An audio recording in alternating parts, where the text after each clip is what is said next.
Good evening, everyone. My name is John, and I'm the event coordinator here at McNally Robinson Booksellers.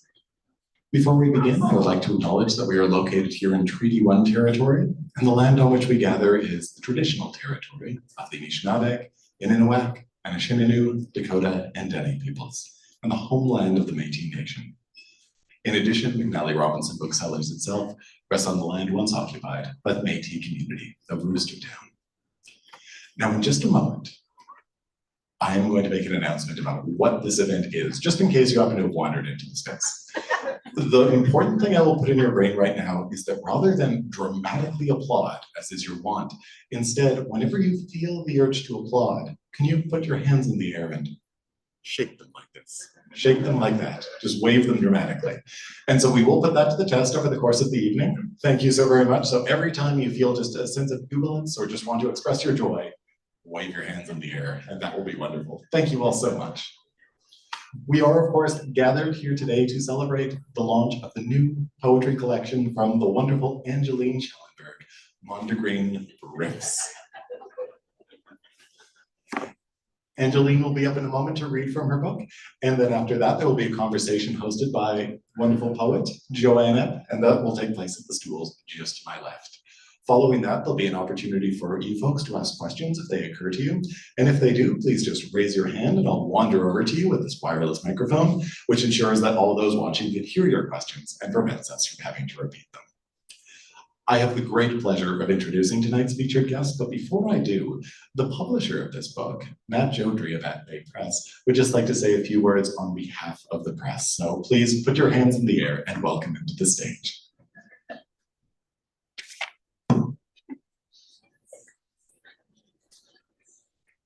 I think I'm a fan of that. I like the idea of waving. There's something special about it. Clapping seems so impersonal. Waving at somebody seems so lovely. I am the publisher of At Bay Press, and the press has an interesting story in that we started it in Toronto when we moved it here about 16 years ago. It seems like a really long time, and in many cases it is. And during that time, we've published a lot of great books here from Manitobans, and I feel especially lucky to be holding this book in my hand because of the nature of what's inside of it and the power of the poetry that's been written within it. I met Angeline. I met Angeline many times, but we really connected at a tiny little poetry event a couple of years ago, where one of our poets at the time, David Urix Williamson, was doing this event with a bunch of other local poets, and it was downtown. It was in a little very unique shop, and it was quite lovely. And Angeline and I talked about our love of poetry and chapbooks, and I felt especially lucky that we were able to sort of steer that conversation towards the possibility of doing a book together. I'll fast forward to today, and that book now exists. What's really special about this book, though, is that I feel there is a lot of really intimate text in here and a lot of really important revelatory poetry in here. And you're lucky enough to be a part of it tonight. So I'm going to get off this microphone and let the real people do their thing, which is talk about this beautiful book and read from this beautiful book. But lastly, thanks to McNally Robinson for hosting the event. And thanks very much to all of you for taking the time to come out and support poetry.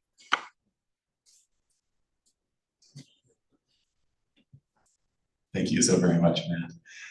If you are not familiar with At Bay Press, and you really should be, they are one of the most eclectic publishers in Canada, I would say, but also one that is keenly attuned to finding some truly fascinating voices, writers, and also artists. And they have an incredible ability to choose fascinating books in every possible genre, and particularly poetry books of very high quality. So we'll be hearing more about this one in just a moment. Now, Mondegreen Riffs, in the words of the inimitable Miera Cook, delightfully muddles the synapses, joyfully rides the wavelengths of melody and the sound waves of purest pigment. That's a lot to live up to, and this book does so in spades. So we'll be hearing a little bit more about it from its author in just a moment, but first I'm going to introduce your host for the evening, which is Joanne Epp. She is, of course, the author of 2 poetry collections, which I will hold up. Eigenheim, published by Turnstone Press, an exploration of home, memory, and longing, and Cattail Skyline, also published by Turnstone, an intimate look at landscapes where she has lived and traveled. She is also a co-translator with Sally Ito and Sarah Clausen of Wonderwork, selected sonnets of Katharina Regina von Greifenberg, published by CMU Press. Now, our very special guest this evening, Angeline Schellenberg, is the author of Tell Them It Was Mozart, published by Brick, which was the winner of the Lansdowne Prize for Poetry and Eileen McTavish Sykes Award for Best First Book. Her second full-length collection, Fields of Light and Stone, was published by the University of Alberta Press and shortlisted for the 2022 Cobzar Book Award. Recipient of the 2017 John Hirsch Award for Most Promising Manitoba Writer, Angeline hosts the Speaking Crow Open Mic Poetry Series. She is a contemplative spiritual director in Winnipeg, where she lives with her husband, 2 children, and rescue dog.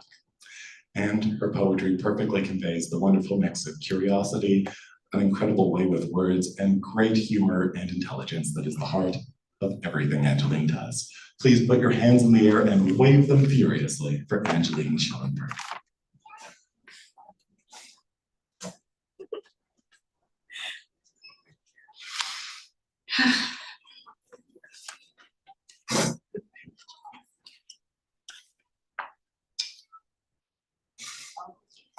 If you die in Canada, do you die in real life?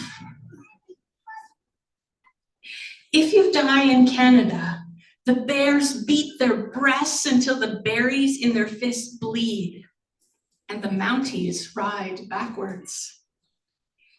If you die in Canada, you fall through the ice and land in Michigan. At 7:30 in Newfoundland, the wood for your casket will be harvested sustainably by David Suzuki and the Beachcombers. Die in Canada, and the Canada geese fly in a lowercase v. If you die in Canada, you've lived in Canada. The tilled, the untold. And if you die tonight, without me near, dear brother, all of Canada will be sorry.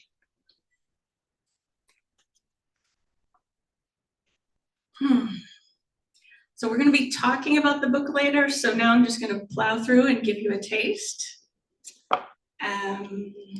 But you should know there's 3 series in this book, one with odd questions like that, one of musical instruments, and one of colors.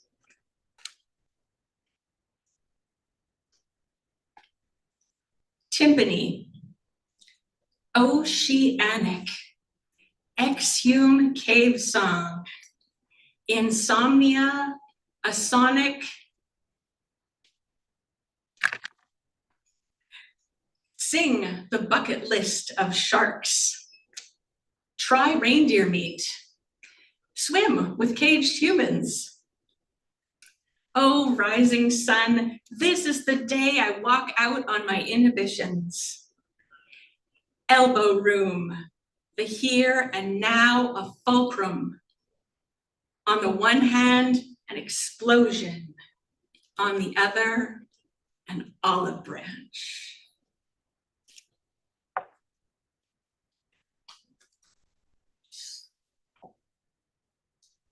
Magenta.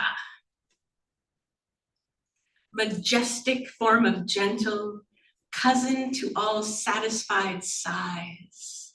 Aqua, wisteria. The only color not found when white light breaks into waves. Like soulmates, magenta exists only in the mind. Midway between teen blush and bruised plum, magenta is a marriage of equals, a psychedelic point where rainbows overlap. Invented by a teenager who, in mixing up a cure for malaria, discovered mauve instead. Christened for the fuchsia flower. Matisse's nipples and cold brown dwarf stars appear magenta to the naked eye. Possessed by nonconformist brides and flamingos, my college dorm mate sang out, "Magenta, magenta," at midnight, and you had to be there. Stare at magenta long enough, and even the blank page grows green.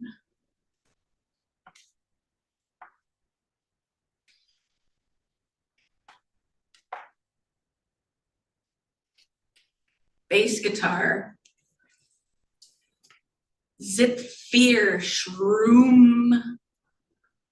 Subtle bobbleheads overdub hubbub. Dubious aboma. Audible anathema, babinga. Scrubby subshrub. Backward pubescent. Sub-zero bubbling flub dub. Elan, aplomb, intrepid bubble. Publish subversive clubs. Aftermath sublime, a swarm with subtitles. Scratch that. Troubled troubadour, succumb.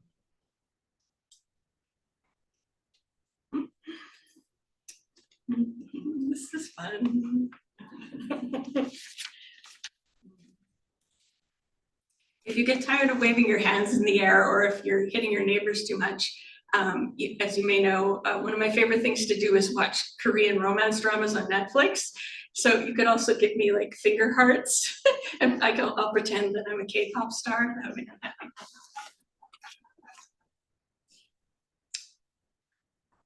I made Jesus-shaped pancakes, but I burned them. Am I going to hell? Did the Jesuses run together? The hems of their robes touch? What were the signs it was time to turn him over? When you lifted him, did his bodies break? Did they leave their outline on your nonstick pan? What would Jesus do if you left him gooey? Do you wonder? Perhaps he prefers to be inflamed. Did you tip the bottle and pour out every last drop of maple syrup at his feet?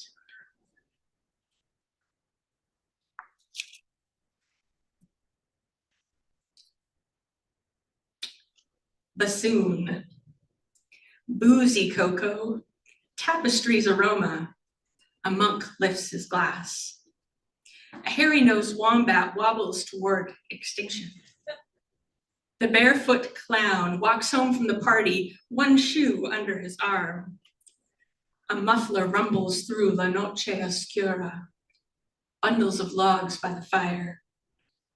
We are touring tunnels of prohibition, sections of grapefruit in our teeth. In a suit jacket, at a teak table, a demon lays down his fork.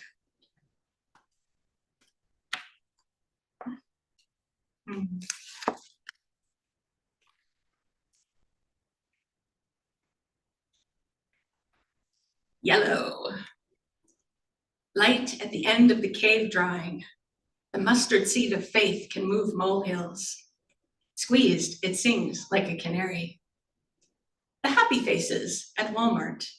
The pip pip of my baby's fistful of Cheerios. A caution tape barricade across my heart. I can't believe you're not bitter. 50 meters below the sea, yellow wavelengths disappear. In France, yellow cries jealousy. In Japan, courage. In Egypt, mourning. From the root to shine, yellow cracks the yoke I'm under. The pages where plastic surgeons come before plumbers. Did you notice I'm still holding a banana? If I make lemonade, someone will call me brave.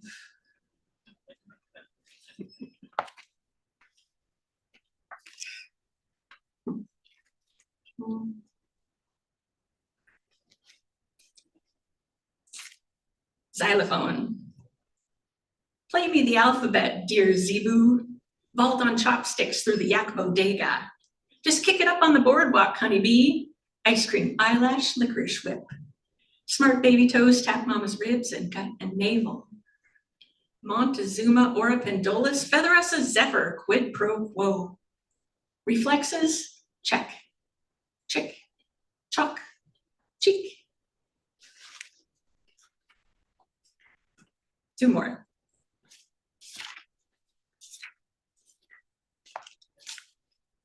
Where is the internet located?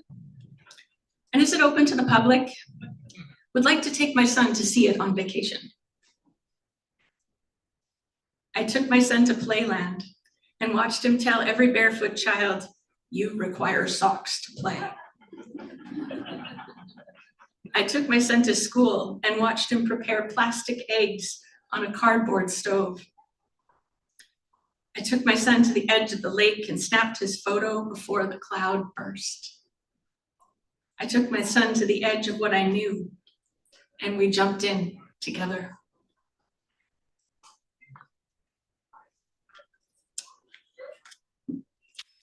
Green. Some days I mishear the most beautiful things. Hit me with your vista, spidery wave. Mondegreens, my muse. I'm on my knees. Sunlight says go to a pack of seeds in my potting soul, charged with saving the earth. I dance in clover, the dress a million wouldn't buy me. My grass is always taller than the other side of the fence. Last one picked for baseball, now I'm closing the book. Normal is a setting on fire. Pay no attention to the voices behind the curtain, those wizards at ostracism. Each poem finds its own forest. Would you, could you, in this skin? Green is ordinary time, the path mortals walk between disturbance and glory. I am all the things I do not throw away.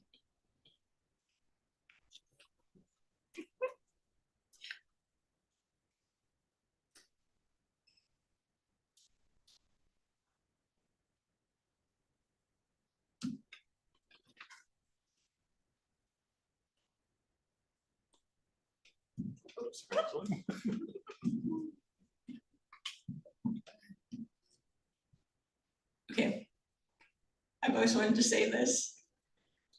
Welcome to the Joanne Show.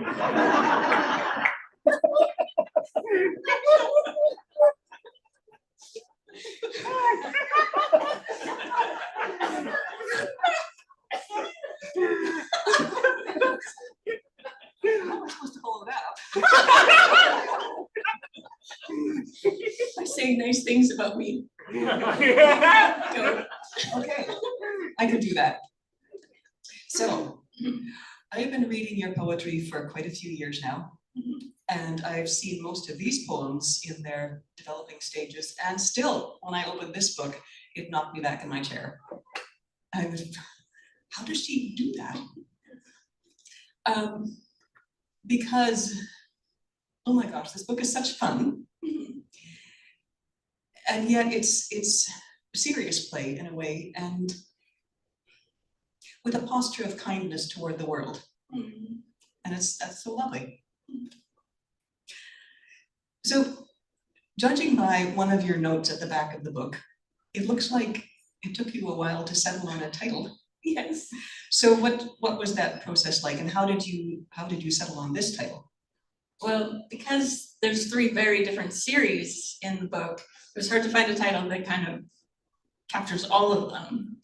And there's a lot of play in the book, so I was a little bit partial to the title Bubbling Flub Dub because I like saying it, but it doesn't I mean, there's poems about cancer and school shootings and stuff, like it's a little too glib for some of the more serious material. And when I submitted it, it was called Paradigm Riffs, just kind of a pun on paradigm shifts. Editors try to like keep me at bay with the puns. And paradigm is kind of a boring word. I mean, Mondegreen, it means misheard lyric, so it fits with the music, and it has green in it, so you know it does two things. And there's a lot of things in the book about how I see things differently and hear things differently. So yeah, and so the subtitle is I mishear the most beautiful things. So like for example, in the green poem, each poem finds its own forest. It's something my editor said to me, except she said force. But I'm like, no, forest, because we're talking about green. So yeah. Yes. Oh, well, that's perfect. Yeah. So as you've explained, the book is made up of 3 distinct series of poems. Where did the idea for each series first come from? Well, the colors came first, and they actually grew out of Fields of Light and Stone, which is about my grandparents and their immigration from Russia and Ukraine to Canada. So I was researching Prussia, and I stumbled on all this wild information about Prussian blue. Like that the crayon was renamed Midnight because teachers complained that their students hadn't heard of Prussia. And that German spies would paint ferric sulfate on their socks. And when their comrades would put cyanide something on it, it would turn Prussian blue. It was kind of like an invisible ink. Yeah, so, yeah. So do you want me to read the Prussian blue? Okay.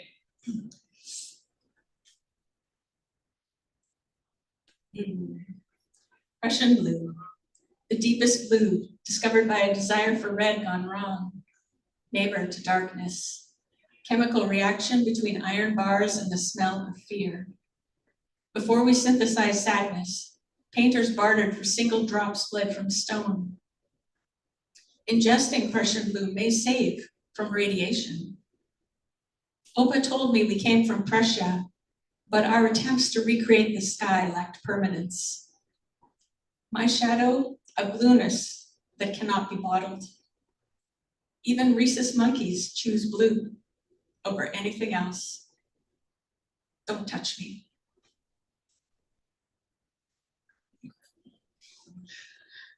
Okay, so the colors, Yeah. and then? The musical instruments, I remember I was starting to work on them around the time that Tell Them Mozart came out in 2016, because I showed a couple of the brass poems, which is what I started with, to Medora Nund when I was in Guelph touring Tell Them Mozart.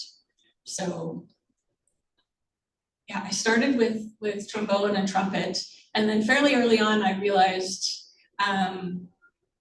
that this was a way for me to turn music into something I can enjoy, because I don't experience music the way other people do. I find it uncomfortable to listen to, but I feel left out.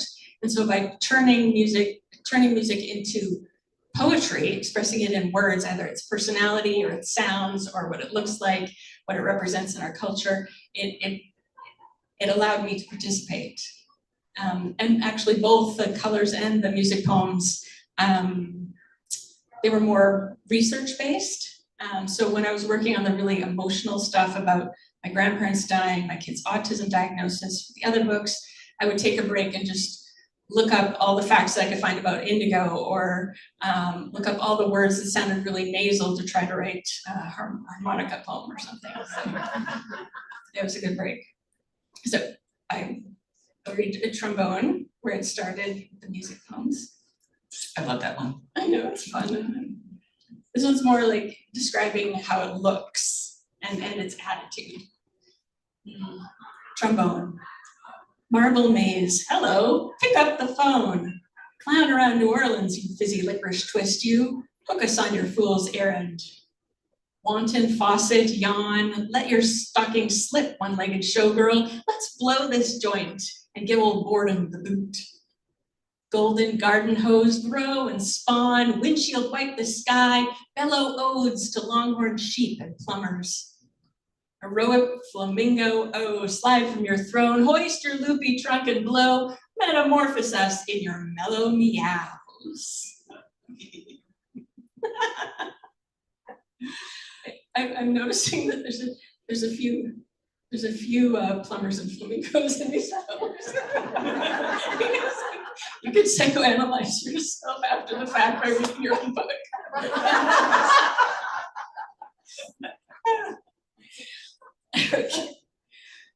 And then you were a part of the question poems. Was I? You were. See, okay, in 2019, I had a manuscript of 40-some music and color poems, and I kind of interspersed them, and they felt complete. But the color poems, an earlier version of them was going to be published in a Jack Pine chapbook that year. And so half of them were already being published, and it was too short for a book to submit to a book publisher, so I needed another series. So Joanne and I were at my aunt and uncle's cabin at George Lake. And I was sitting on their docked pontoon boat, searching the internet for ideas and thinking, what can I do? Seeing colors, hearing music, smelling.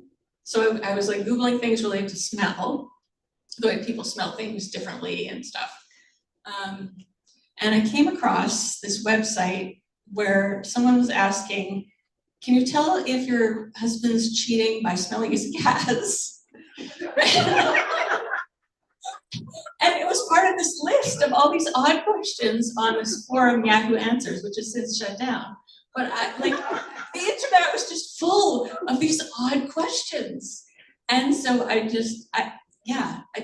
every morning you look at another question and write another poem. So before we left George Lake, I had already started the poem on YouTube because I know this because there's a nuthatch in it, and he pointed out a nuthatch to me in the woods there. So, how to get YouTube to come film you? I have some funny things to show the internet. I've been calling, and calling. This wail of a disconnect so hard to breach. The nuthatch sings and shutter clicks with nothing to show for it. If life is a ball game, can I be your empire? Morning dove, more woo than ta-da.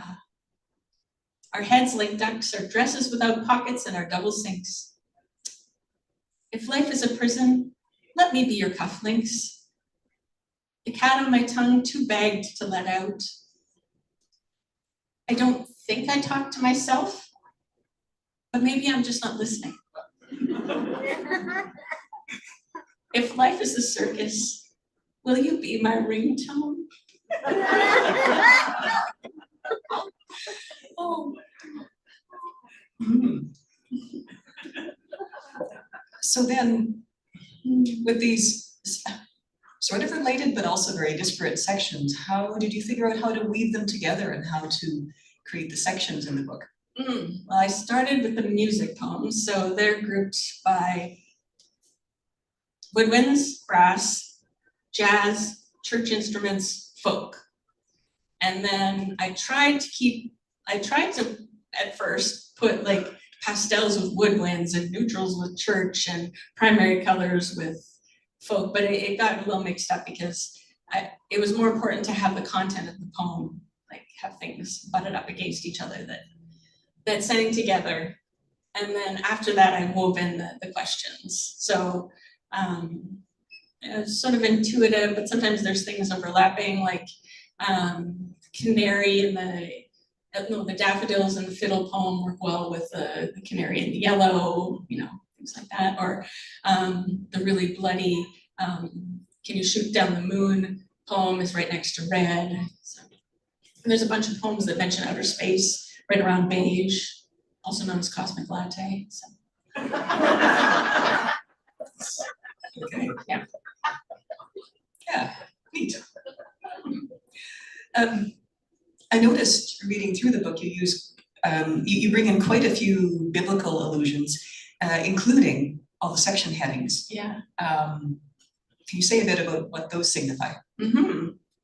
Well, first of all, you don't have to know the Bible or the liturgical calendar or anything like that to understand this book, but it's kind of like the Easter eggs in a Marvel movie. You get like a little bonus if you do. So yeah, as there were some already, just because that's who I am. But then as I was editing the book, I was going through the Ignatian exercises, so a bunch more got thrown in, including these section headings, which make me really happy.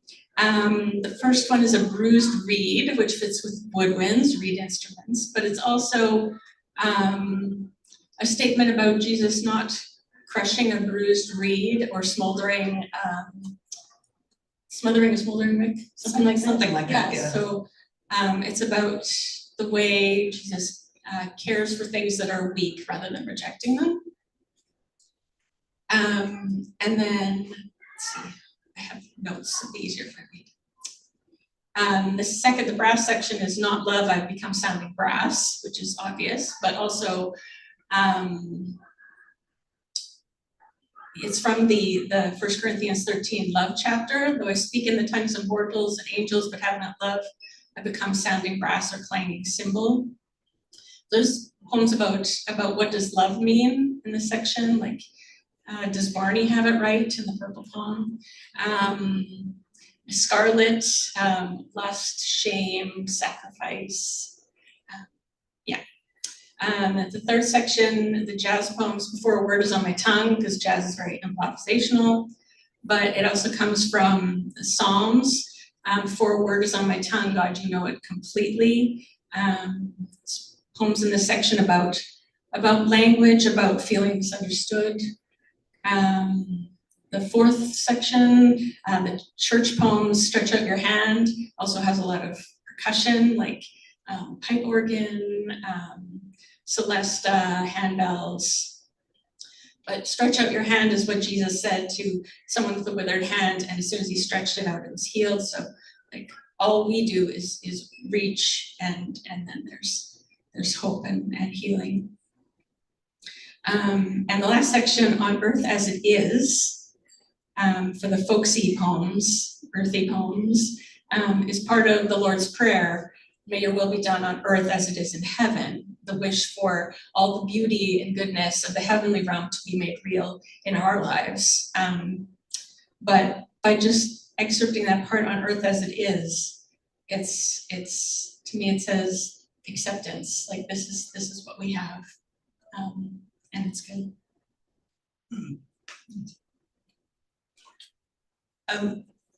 How would you compare this book to your first two?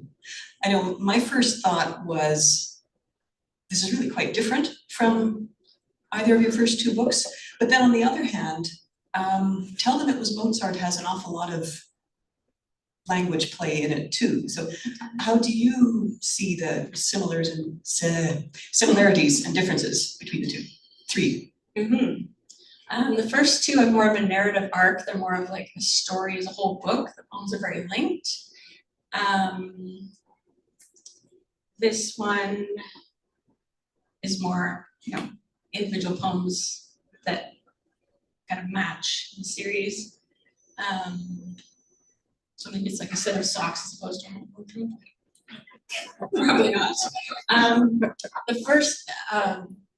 The first two were more, I guess, about my own life, so they felt more personal in that sense. Like, Tell Them It Was Mozart, all my anxiety as a mother. That was risky putting it out there. Like, what will people with autism think? What will people who are more read up on disability studies think? And then my second book about my extended family, what will my extended family think? So this one's more research-based, less obviously about my life, and yet it's more about me in the sense that it's not about my kids or my grandparents or other people in my life. It's all about like what it's like to live inside Angeline's head. And it's very interesting in there.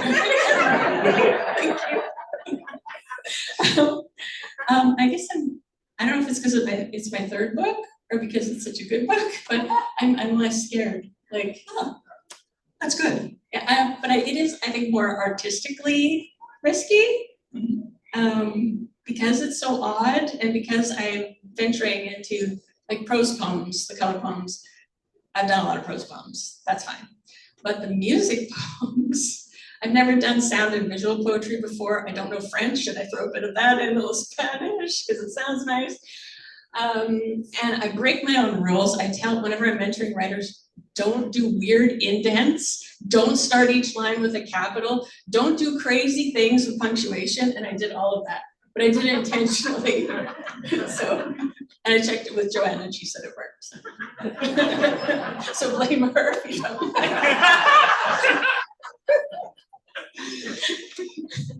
It's a big responsibility. Keeping me in mind. So the process of editing a book can be different each time. Yeah. You know, it can be mostly about the individual poems. It can be mostly about the structure of the book. What was this one like? Well, the first two books, because there was a story to them, editing was more about getting the grammar right, making sure everything was clear, making sure it communicated my memories accurately so that people could visualize what I'd experienced. With this one, it was more about the music. So I asked whether I could work with Jennifer Still, because she's very lyrical. And so, yeah, it was a joy.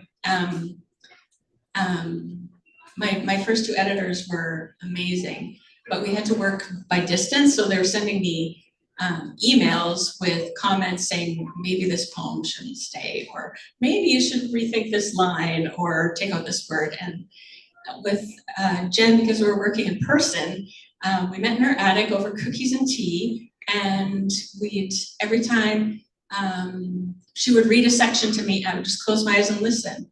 And then at the end of each poem, I go, that the was just clunky. We don't need that the. Oh, the ending doesn't, it just kind of goes, and I want it to go pow. We need to like either cut off the last sentence or write a new one. And then we discuss it, and we were almost always on the same page, and it felt very, very gentle. Like it wasn't me saying, I want to change this, or her saying, you have to change this, or, you know, it was, and then once we reworked it all, then we got together, and over an hour, I just read the whole thing straight through to her, and she listened.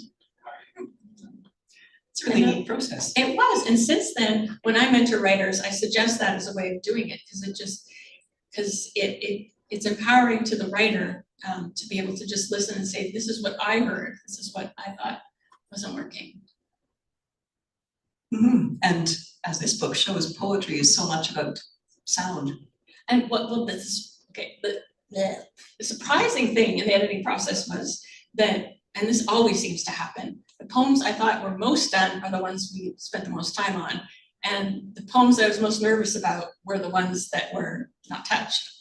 So I thought the color poems were done because they'd already been in a chapbook, but Jen saw an opportunity to add some more like personal zingers into them, a bit more emotional heat to just the pure research. So if you have my chapbook with the color poems, they're different. Yeah. Yes. And I added a long poem that kind of gives some background to what the music stuff is all about, like my sensitivities to sound and my relationship to music. Yeah. Thinking about the poems themselves, I find that the question poems especially interesting, the way, well, for one thing, the way you rarely answer the question directly. And the way, despite the oddness, absurdity of some of the questions, you take them seriously. Mm-hmm. So tell me about why you chose to approach them that way.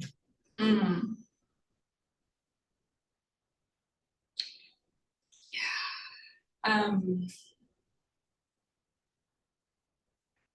just thinking of a poem that I want to read. Where is it?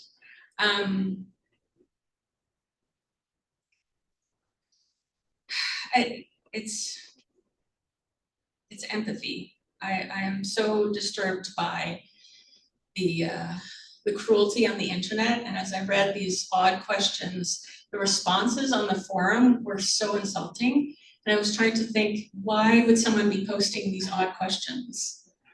Some of them, I'm guessing, haven't had the opportunity for education, or maybe they've been like intentionally misinformed. Some people may have been self-medicating with substances and under the influence. Some may have been like desperately wanting some kind of attention and trying to get a reaction. And you know, whether people need attention or healing from trauma or have been abused or not educated, like none of these to me sounded like reasons to insult someone. So yeah, I find the questions humorous, but I also saw some longing behind them and a kernel of truth that I wanted to respond to.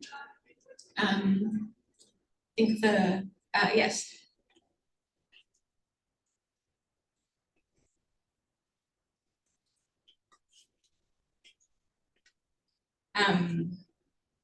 This one illustrates that well.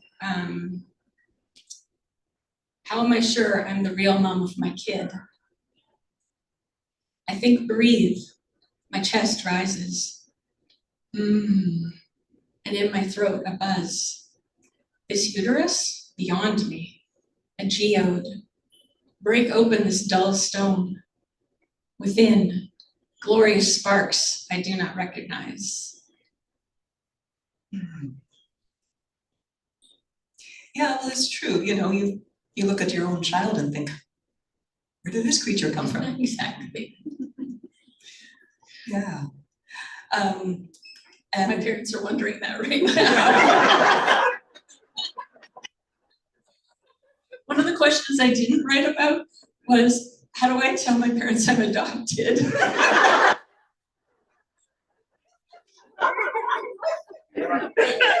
Maybe I just... Oh, I don't know. I'm seeing a bit of resemblance there. So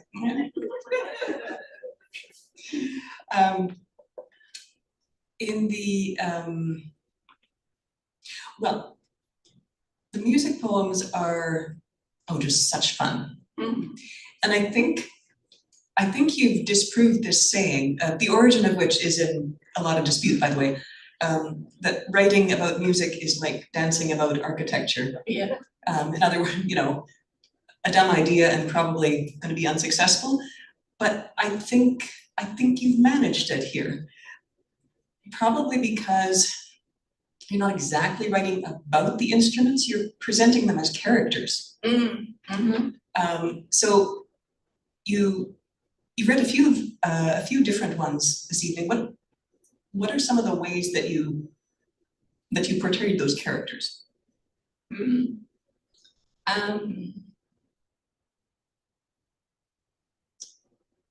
Well, a lot of them are like listening to the instrument, looking up words online that have been used to describe the instrument, and then thinking, what does the sound like? And then looking up rhyming words for that sound, or looking up words with that combination of letters, like for fiddle, the ibble, iddle, ickle kind of sounds. And yeah, I played with it. Like xylophone, every letter of the alphabet starts at least one word because xylophone is in so many alphabet books for children. Ukulele is mostly misheard presidential speeches as a comment on the Americanization of Hawaii. And like some of these things are explained in the notes in the back, but not all of them. There would just be too many. So, but yeah, I played with it.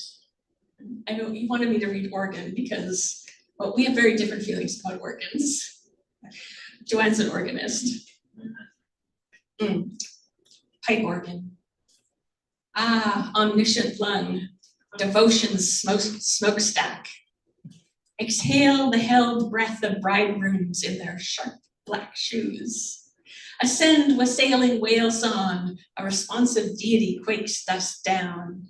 Ezekiel's eyes on every side. Console, swell to great, every extremity strains. And in this one, I did that thing where each line starts with a capital that I hate in other people's poems, but I I had stuck in my head that I wanted each line to start with a different letter of the scale. So it's like, and Joanne tried singing it, it sounds terrible, but it's like A, D, E, B, B, A. So, and this one's also visual, like to me, the organ stops kind of look like eyes. And the sharps on the black notes on the keyboard look like bridegroom's black shiny shoes. Yeah. Oh, cool. And the thing about the color poems that I noticed is how much ambiguity and complexity and surprise there is in them. Now, a lot of this will be as a result of your research, but you seem to be deliberately pushing beyond the conventional expectations, you know, or the conventional associations of the various colors. I learned fairly early on in my research that our perception of colors is very tied to our time and our place. Like pink used to be exclusively for boys for most of history. And in, like I said, yellow in Japan, yellow is courage, and here we think of it as cowardice. It just depends on, you know, the history and the language. Yeah, I found it interesting that that orange didn't have a name until the 1500s in Europe, like in English. It was the color betwixt yellow and red until someone brought oranges, the fruit, to Europe. Interesting. That's what I read. All right.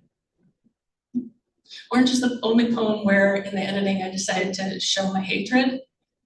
Like even in all the music poems, no matter how much I hate the instrument, I treat it very kindly. But orange, I just, yeah. Jen gave me permission to just let her rip, so.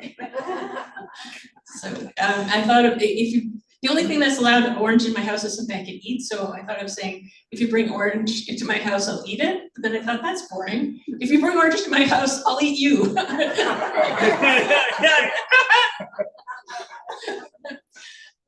Now we see the darker side coming up. I don't know if I totally answered that question yet or not, but. Yes, I think so. Okay. Well, do we have time for a few questions? Yes, I think so, if people are nice. Oh, and I forgot to say, if you want to either at the mic or in the comments on YouTube, share your favorite Mondegreen.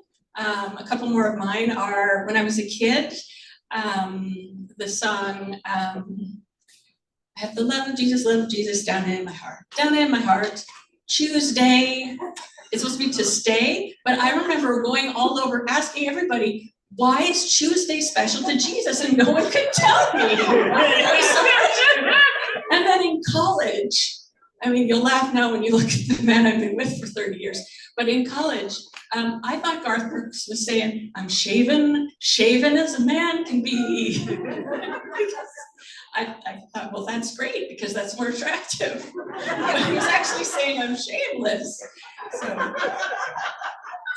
tried to think of some, but the only thing that came to mind was how I think this is the way people tend to sing the carol Silent Night. It always sounded to me like there was a comma after the word virgin, you know, round yon virgin, mother and child. It took me years to get that straight. I thought there was a virgin and a mother. Yeah. I've heard people hear that as round John virgin. Yes.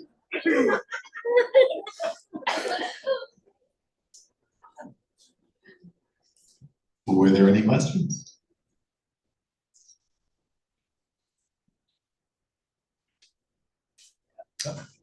Mia? Oh no, I won't be able to answer it. That was beautiful, Oh, thank just you. beautiful, thank you. As I'm listening, I hear how personally you take things that are conceptual, like colors and musical instruments and sounds. So is that what makes you a poet? Like taking these things, these abstract things literally and personally? Oh, I don't know. I think I do that. Like I'm right now, a co-artist in residence at my church, St. Benedict's Table, Anglican, with my husband Anthony. He's doing photographs and I'm doing poems, and I do try like to take things that are abstract and make them concrete. Like in a devotional, someone said, God is a God who moves us. And I'm like, well, then I gotta write a poem where he has a moving van parked outside my house. Of course, if God moves me, he needs a moving van.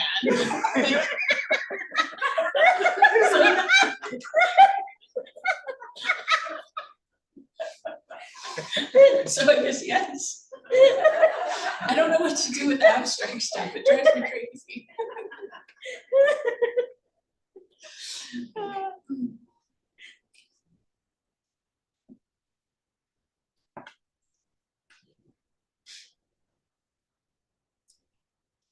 So you said you looked up about kind of the sounds that came out of instruments and kind of the play with that. But I'm wondering about the colors. Did you have a source of color in front of you when you were writing those? Because we kind of heard about the history, but I'm sort of curious about the visual kind of intake for your color poems as well. Was there something along those lines? Well, I did spend a lot of time looking up what exactly is the difference between Prussian blue and indigo, or between lilac and violet and purple and magenta and mauve, and yeah. But no, I didn't need to have something visually that was that color in front of me. It was more the looking up interesting language about the color psychology, art history, flags, uniforms, all that kind of stuff.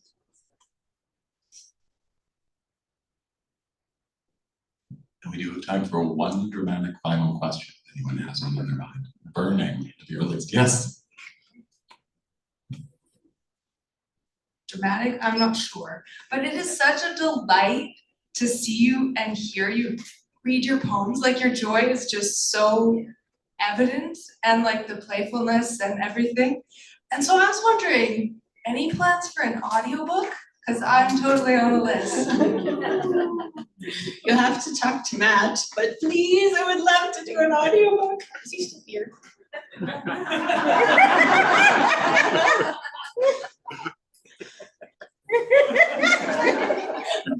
Really good. Of course I'm good. Would they all be here if I wasn't good? Would you be willing to read it? Yes. Yes. Okay. Can I read one more before we go? Oh, please do. Absolutely. It's 4 lines. No, I like 5. If I eat myself, I become twice as big or disappear completely. To taste the familiar and not be consumed by it. To love myself as one loves a pizza.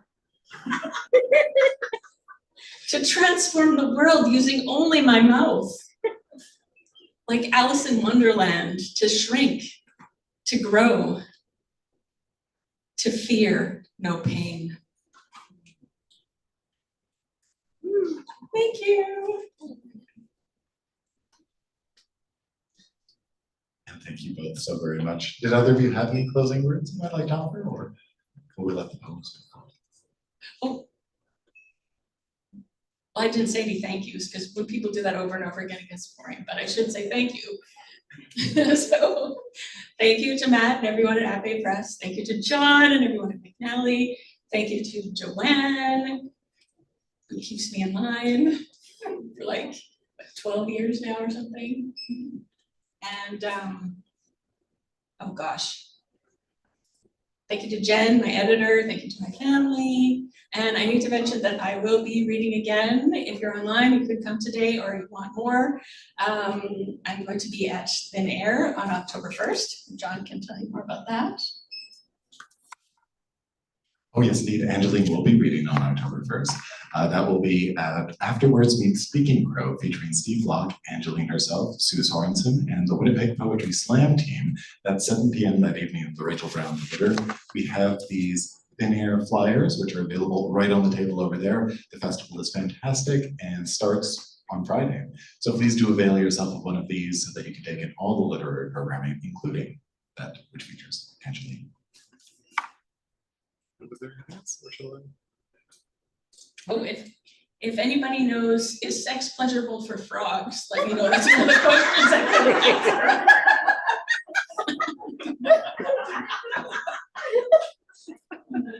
Talk to me later. I can't possibly follow that up, so I won't say another signing procedure. So yes, thank you all so very much for being here tonight. It was wonderful to spend time with you. A little bit more threatening. I normally view Angeline as a very cheerful presence, but we touched on cannibalism and anthropology over the course of the evening, so I'm a little bit troubled. It was delightful to have Joanne Epp in the hosting seat as well. They did an incredible job, and of course, many thanks to Matt and Pat Bay for publishing this book and so many other wonderful ones. We will be moving along to the signing portion, so in just a moment there'll be a delightful bit of chaos while some people wander in that direction, other people get into line, but it'll settle down and you can get a copy of Mondegreen Riffs signed by Angeline at this table right here. Please feel free to do so before you pay for it, but please visit my colleagues at the cash desk afterward. We are so pleased you could all join us both here and virtually. This video will remain live if you wish to see some more reading, but again, October 1st, Rachel Brown Theatre, come see Angeline read live once again. Please join me in waving your hands triumphantly in the air in acknowledgement of Angeline Schellenberg. Have a wonderful night, everyone.